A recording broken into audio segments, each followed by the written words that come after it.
नमस्कार, मैं हूं आपके साथ बरखा शर्मा और साथ आपके मैं हूं शारण्य कपूर तिवारी। देखिए, कोरोना लैब में इस वक्त हम दोनों मौजूद हैं और कोरोना से जुड़ी हुई हर अपडेट आप तक हम पहुंचाएंगे, बताएंगे कि आखिर पूरे देश में तैयारी क्या चल रही है और इसे लेकर के क्यों पैनिक ना क्रिएट किया जाए। लेकिन बरखा, जो बड़ी खबर आई है सबसे पहले वो बता दें। सबसे पहले उसका हम रुख कर लेते हैं। बीजेपी नेता कैलाश विजयवर्गीय का दरअसल कोरोना को लेकर एक बयान सामने आया। उन्होंने कहा है कि हमें कोरोना वायरस हो ही नहीं सकता क्योंकि हमारे साथ कोरोना पछाड़ हनुमान है। देखिए, कैलाश विजयवर्गीय अपने बेतुके बयानों के लिए वैसे भी जाने जाते हैं। उन्होंने कहा कि 33 करोड़ देवी देवताओं वाले देश पर असर नहीं पड़ेगा कोरोना का। कैलाश विजयवर्गीय का ये बड़ा बयान, बेतुका बयान, किस तरह से आप किसी वायरस को, किसी बीमारी को देवी देवता से जोड़ करके देख सकते हैं, ये सवालिया निशान। लेकिन उन्होंने कहा है कि कोरोना वायरस हमें हो ही नहीं सकता है। 33 करोड़ देवी देवता जिस देश में हो, वहां पर कोरोना वायरस का कोई प्रभाव नहीं होगा। कैलाश विजयवर्गीय का ये बेतुका बयान। बिल्कुल, किस तरह से मामले बढ़ रहे हैं, इस तरह की बयानबाजी एक जनप्रतिनिधि की ओर से आती है तो एक गलत तरह का संदेश ही जाता है जाहिर तौर पर यहाँ पर। और देखिए, अब तक की क्या कुछ कोरोना से जुड़ी हुई अपडेट है वो भी हम आपको यहाँ पर बताते हैं। क्या कुछ चल रहा है, किस तरह से, अगर हम देश की बात करते हैं, मौत का आंकड़ा 2 तक जा पहुंचा। दिल्ली में एक जो मरीज 68 साल की महिला, उसकी मौत यहाँ पर आरएमएल अस्पताल में हो गई। देखिए, 83 केस हैं, 2 लोग हैं जिनकी जान यहाँ पर चली गई है। भारत की यहाँ पर जब हम बात कर रहे हैं तो इस तरह से आंकड़ा जो है वो लगातार बढ़ता हुआ नजर आता है और पूरे देश में इस वक्त खौफ का माहौल बना हुआ है। हर शहर में लोग डरे हुए, सहमे हुए, घबराए हुए हैं। लेकिन इस बीच जो हेल्थ मिनिस्ट्री है वो भी यही कह रही है कि पैनिक क्रिएट करने की जरूरत नहीं है। और ज्यादातर मामलों में, आप अगर चीन की बात कर रहे हैं तो वहां पर भी 98% मामले ऐसे ही रहते हैं जिसमें कोरोना वायरस से जुड़ा हुआ जो शख्स रहता है वो ठीक हो जाता है। बिल्कुल, और इसीलिए पैनिक क्रिएट करने की जरूरत नहीं है। लेकिन कुछ अपडेट भी आप देख लीजिए। देश के 11 ऐसे राज्य हैं जहां पर स्कूल, कॉलेज तमाम बंद कर दिए गए हैं ताकि वायरस ये और ज्यादा ना फैला सके। बिल्कुल, और पंजाब की बात करते हो तो देखिए, विदेश से आने वाले जो 335 लोग थे वो यहाँ पर लापता बताए जा रहे हैं, जिनकी यहाँ पर तलाश अभी फिलहाल की जा रही है। राजस्थान की बात करते हैं, स्कूल, कॉलेज, सिनेमाघर जो है वो 30 मार्च तक के लिए बंद यहाँ पर कर दिए गए। सरकार की ओर से एहतियातन कदम उठाए जा रहे हैं। देखिए, संघ में, माफ कीजिए, संघ की दिल्ली में बैठक यहाँ पर होने वाली थी, उसको यहाँ पर रद्द करना पड़ा है। तमाम एहतियातन कदम शालिनी जाहिर तौर पर ही उठाने पड़ रहे हैं ताकि स्थिति और बदतर यहाँ पर ना हो जाए। भारत बांग्लादेश के बीच जो रेल सेवा है वो बंद कर दी गई है। इसके अलावा आईपीएल 15 अप्रैल तक के लिए फिलहाल स्थगित है। आगे आईपीएल का क्या होगा, आज बीसीसीआई की मीटिंग है, उसमें ये बात तय हो जाएगी। लेकिन 15 अप्रैल तक चूंकि वीजा रद्द कर दिए गए हैं, इसलिए आईपीएल को भी फिलहाल आगे के लिए टाल देना पड़ा है, क्योंकि जो विदेशी खिलाड़ी यहाँ पर आने वाले हैं उन्हें वीजा नहीं मिल पाएगा। तो ये तमाम अपडेट कोरोना से जुड़ी हुई अभी आपको हमने बताई। बिल्कुल, और आगे पूरे देश में किस तरह से ये मामला फैलता चला जा रहा है, और ये भी हम आपको समझाने की बिल्कुल कोशिश करेंगे कि देश के जो अलग अलग राज्य हैं, उनके अलग अलग शहर हैं, किस तरह से वहां पर एक एक कर मामले बढ़ते नजर आए। देखिए, जम्मू कश्मीर से अगर हम शुरू करते हैं, 4 मामले यहाँ पर आप देख पा रहे हैं। उसके बाद अमृतसर में 1 मामला देखने को मिला है। गुरुग्राम में 14 लोग हैं जो यहाँ कोरोना संक्रमित पाए गए हैं। जयपुर में 3, महाराष्ट्र में 11, कर्नाटक में 4, कर्नाटक में तो एक शख्स की मौत भी यहाँ पर हो गई। केरल में 20 लोग हैं, तेलंगाना में 2, आंध्र प्रदेश में 1, तमिलनाडु में 1, उत्तर प्रदेश में 12 और दिल्ली में 6 यहाँ पर कोरोना संक्रमित मरीज बताए जा रहे हैं। आइसोलेशन में रखा गया है, इलाज लगातार यहाँ पर जारी है उनका। और एहतियातन हर कदम सरकार की तरफ से उठाया जा रहा है। ये अभी हम आपको वो आंकड़े जरूर दिखा रहे हैं क्योंकि ये 82 हो चुकी है संख्या देश भर में कोरोना से संक्रमित मरीजों की। और इनसे दूरी रखने की पूरी पुरजोर कोशिश सरकार की तरफ से तो देखिए हो ही रही है। लेकिन मरने वालों की अगर हम बात करें तो 2 अब तक ऐसे केस भी भारत में सामने आ चुके हैं। फिलहाल ये 5 तस्वीरें आप देख लीजिए। बेंगलुरु स्कूल में यहाँ पर अलर्ट जारी कर दिया गया है। मुंबई, हालांकि देखिए अभी ऐसी जगह है जहां पर थिएटर खुले हुए हैं। वैसे भी माया नगरी है, फिल्मों का यही दुनिया है मुंबई। थिएटर यहाँ पर खुले हैं, लेकिन इतना जरूर आपको बता दें कि भीड़ यहाँ पर कम दिखाई दे रही है। पटना में किस तरह से अस्पतालों में अलर्ट है, पुख्ता तैयारी अस्पताल के अंदर, वो भी तस्वीर आपके सामने।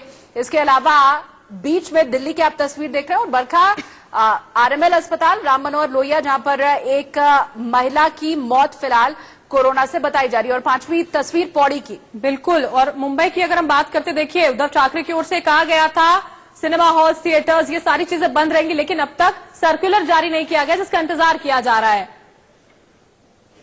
और इसी बीच देखिए जो बड़ी खबर जिस पर हम लगातार नजरें बनाए हुए थे, देखिए बीजेपी के नेता हैं कैलाश विजयवर्गीय, जिन्होंने कोरोना पर बयान दिया। उनका ये कहना है कि हमें कोरोना वायरस नहीं हो सकता क्योंकि हमारे साथ तो भगवान हनुमान है, 33 करोड़ देवी देवताओं का आशीर्वाद है हमारे साथ। इस तरह की बयानबाजी यहाँ पर कैलाश विजयवर्गीय की ओर से की जा रही है। देखिए प्रधानमंत्री किस किस तरह की बातें कर रहे हैं। उन्होंने कहा कि सार्क देशों को मिलकर बातचीत करनी चाहिए, ये मुद्दा इतना ज्यादा अहम हो गया है। और उसी बीजेपी के नेता ये कुछ कह रहे हैं, सुनिए जरा। कवि सम्मेलन अभी स्थगित कर रहे हैं, पर चूंकि हमारे पितृश्वर हनुमान, मैंने इनका नाम अब करोना पछाड़ हनुमान रख दिया, तो ये हनुमान जी करोना पछाड़ हनुमान है। और ये करोना का हमारे देश में कोई असर नहीं होगा क्योंकि हमारे यहाँ 33 करोड़ देवी देवता रहते हैं। इसलिए मेरा सभी से निवेदन है कि शासन की एडवाइजरी का सम्मान करते हुए, जन सुरक्षा और जन स्वास्थ्य को ध्यान में रखते हुए हम इस कार्यक्रम को बहुत शार्ट में कर रहे हैं और कवि सम्मेलन स्थगित कर रहे हैं। तो क्या ये लोगों में भ्रम फैलाने की कोशिश तो नहीं है? क्या ये अंधविश्वास बढ़ाने का एक तरीका है कि सरकार तो ये कोशिश कर रही है कि लोगों को और ज्यादा अवेयर किया जाए, और वही कैलाश विजयवर्गीय की शायद ये कोशिश कि लोग अंधविश्वास में ही पड़े रहे, आगे उससे बढ़ न पाए, और कोरोना जैसा बड़ा खतरा उससे फिलहाल देश को बचाने की यहाँ पर जरूरत है। और इसको इतने हल्के में नहीं लिया जा सकता है, और ये देश की जनता, दुनिया के लोग सब समझते हैं। इस वक्त लाइव हमारे साथ हमारे सहयोगी जुड़ चुके हैं। पुलकित हमारे साथ जुड़े हैं, साथ ही साथ जतिन भी हमारे साथ जुड़ेंगे। पुलकित का यहाँ पर रुख हम कर लेते हैं। पुलकित, समस्या यहाँ पर इतनी ज्यादा बनी हुई है, देखिए लोग परेशान हो ही रहे हैं, मना किया जा रहा है, एहतियातन कदम उठाने को कहा जा रहा है। इसी बीच बीजेपी के इतने वरिष्ठ नेता हैं कैलाश विजयवर्गीय, इस तरह का बयान आता है उनका सामने। और मुझे लगता है शायद ये पहला बयान नहीं है। अगर आप कैलाश विजयवर्गीय को देखें तो उससे पहले भी वो इस तरीके के बयान देने के लिए चर्चा में रहे हैं, जहां प्रधानमंत्री सार्क देशों को इकट्ठा करने की बात कर रहे हैं कोरोना से लड़ने के लिए, जहां हर दिन अखबार से लेकर तमाम सोशल मीडिया पर एडवाइजरी जारी की जा रही है कि किस तरीके से इससे रक्षा की जाएगी। वहीं कैलाश विजयवर्गीय भगवान भरोसे इस बीमारी को छोड़ना चाहते हैं। दिल्ली में एक मौत हो चुकी है 68 साल की महिला की, और ये दिल्ली में पहली मौत है। इससे पहले दिल्ली में जो मरीज थे उनकी संख्या 6 थी, जो कल रात तक दिल्ली सरकार के आंकड़े थे। 6 लोग ऐसे थे जो पॉजिटिव थे, उनमें से एक बुजुर्ग महिला की मौत हो गई है। जैसा कि सरकार पहले भी कह रही है, ना सिर्फ भारत की सरकार, जतिन, क्या ये पुष्टि हो चुकी है कि महिला की मौत कोरोना के चलते ही हुई है? क्योंकि सुबह तक ये खबरें आ रही थी कि कई दूसरी तरह की समस्या भी इस महिला को थी और शायद पोस्टमार्टम रिपोर्ट का वेट किया जा रहा था। तो क्या क्लियर हो चुका है कि कोरोना से ही मौत हुई है? देखिए, आरएमएल अस्पताल से जो खबर आ रही है वो यही आ रही है कि कोरोना इसकी वजह थी, क्योंकि कोरोना के जो 6 पेशेंट थे दिल्ली के अंदर, उनमें से एक ये बुजुर्ग महिला भी थी। इनका बेटा इटली से लौट के आया था। इटली से लौट के आने के बाद ये उससे पीड़ित पाई गई। हालांकि इसमें भी सच्चाई है कि इन्हें और भी काफी बीमारियां थी, पहले से डायबिटीज की दिक्कत थी, ब्लड प्रेशर की दिक्कत इन्हें थी।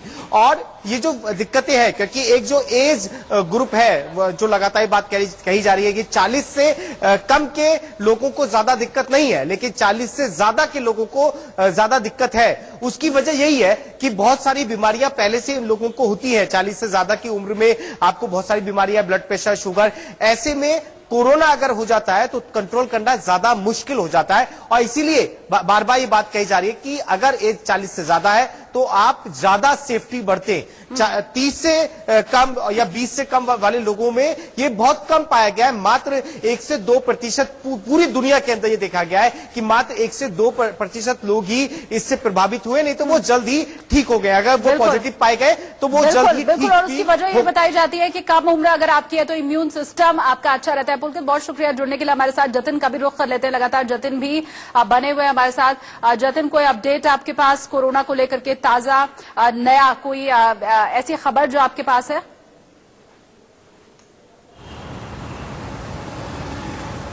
देखिए, जो गाजियाबाद की अगर मैं एनसीआर की बात कर रहा हूं तो जिला प्रशासन ने एक सख्ती बहुत ज्यादा दिखाई है, क्योंकि कई ऐसी खबरें लोनी इलाके से प्रशासन को मिल रही थी कि वहां पर मास्क बनाने की फैक्ट्रियां चल रही हैं जो नामी कंपनियों के नाम से मास्क बेचने की कोशिश कर रही हैं। तो उनमें से एक फैक्ट्री को अभी हाल ही में सील किया गया है और ऐसी कई खबरें और भी हैं प्रशासन के पास, लिहाजा उन फैक्ट्रियों पर शिकंजा कसा जा रहा है। अब देखिए, एक तरफ देश में इतनी बड़ी महामारी का खतरा पैदा हो गया है और वहां पर मुनाफाखोर इस तरह की हरकतें करने पर आमादा हैं। तो कहीं ना कहीं ये एक ऐसी तस्वीर है जो बहुत ज्यादा चौंकाती है, लेकिन पुलिस प्रशासन भी अपनी तरफ से पूरी कोशिश कर रहा है और तमाम लोगों को जागरूक भी हमने दिखाया था कि कैसे किया जा रहा है। हालांकि जो कुछ ऐसे मास्क हैं और सैनिटाइजर हैं जो एक पर्टिकुलर कंपनी के हैं वो आसानी से नहीं मिल पा रहे, लेकिन फिर भी पैनिक होने की जरूरत नहीं है। उसके विकल्प भी जिला प्रशासन और जिला स्वास्थ्य और अब तो जरूरी सामान की लिस्ट में डाल दिया गया है सैनिटाइजर्स और मास्क को। जतन, यहाँ पर आप अगर कालाबाजारी करते हैं तो सजा आपको होगी। ये तमाम बातें जो है हम शायद जनता तक भी पहुंचनी जरूरी हो जाती है ताकि फायदा ना उठा सके लोग। इस स्थिति का भी फायदा उठा रहे हैं, हैरानी की बात है लोग।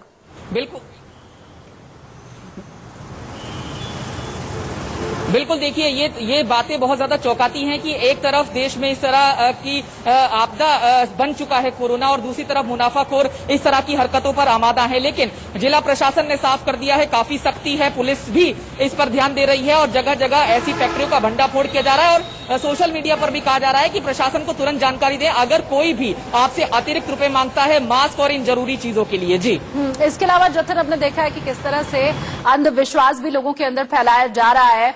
कई तरह के मीम्स और तस्वीरें सोशल मीडिया पर आ रही हैं जिसमें झाड़ फूक के जरिए कोरोना का इलाज करने की बात हो रही है, कोई ताबीज दे करके, कोई मंत्र दे करके कि अगर आप इसका जाप करेंगे तो कोरोना आपके आसपास फटक भी नहीं पाएगा। जतन, दोबारा मैं आपका रुख करूंगी। शिव पूजन इस वक्त जुड़ रहे हैं तो बिहार का भी रुख करना बेहद जरूरी हो जाता है क्योंकि अलर्ट पर बिहार सरकार भी इस वक्त दिखाई दे रही है। 30 तारीख तक के लिए तमाम सामूहिक आयोजन जो है वो तक रद्द बिहार में कर दिए गए। शिव पूजन, क्या अपडेट है आपके पास?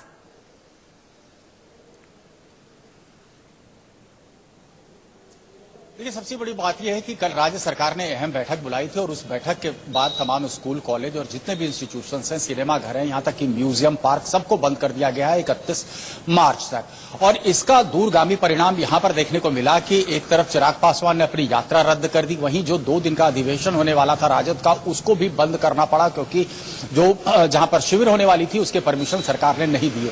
स्कूल कॉलेजेस को तो बंद कर ही दिया गया है, लेकिन हम जब आज सड़कों पर निकल रहे हैं तो हम देख रहे हैं कि सड़कों पर से भीड़ भी नदारत है। पूरी तरह से जो इकोनॉमिक एक्टिविटी है वो ठप होती नजर आ रही है।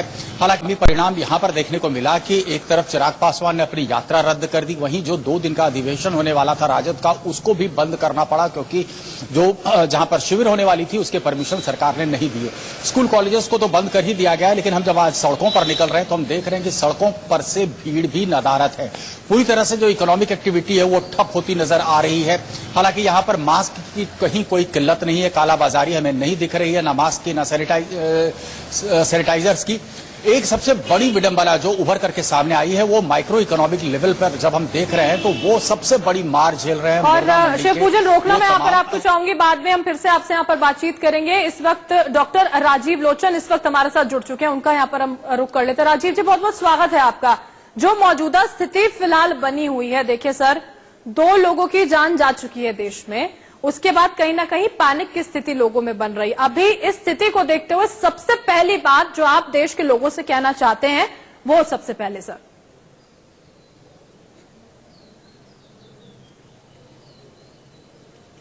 देखिए, इसमें पैनिक होने की कोई आवश्यकता नहीं है, मगर सावधान रहने की बहुत ज्यादा आवश्यकता है। हम कहीं भी ऐसी जगहों पे ना जाएं जहां बहुत ज्यादा भीड़ भाड़ है। कोई व्यक्ति कहीं खांस रहा है, जुकाम है उसे, तो उससे कम से कम 1 मीटर की दूरी बनाए रखें और हाथ जितनी बार धो लें उतना अच्छा है। कहीं भी हम पब्लिक प्लेस में जाते हैं, कहीं भी ऐसी जगह जो स्थान दूसरों ने छुआ हो तो हम तुरंत अपने हाथ धो लें और आधे मिनट तक साबुन से हाथ धोना सफिशिएंट होता है जी।